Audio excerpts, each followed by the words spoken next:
Napaisip ka na ba kung ano ang tunay na kabayanihan? Kilalanin natin ang mga Pilipinong sundalo sa labanan sa Yultong. Sa gitna ng nagyayelong kabundukan ng Korea, 900 Pilipinong sundalo ang humarap sa napakaraming 40,000 sundalong Tsino. Iniwan at kulang sa bilang, lumaban sila ng may walang kapantay na tapang. Laban sa lahat ng pagsubok, nanindigan ang ika-10 Battalion Combat Team ng Pilipinas. Nagdulot sila ng mahigit 500 casualty sa kalaban, habang sila ay nagtamo lamang ng 12 pagkalugi. Ang kanilang katapangan ay hindi lamang nagwagi sa labanan, kundi nagpatibay ng isang di matitinag na ugnayan sa pagitan ng Pilipinas at Timog Korea.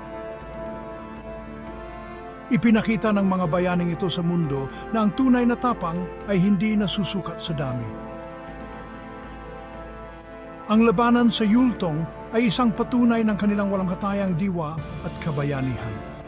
Tandaan kung minsan ang pinakamaliit na puwersa ang may pinakamalaking epekto.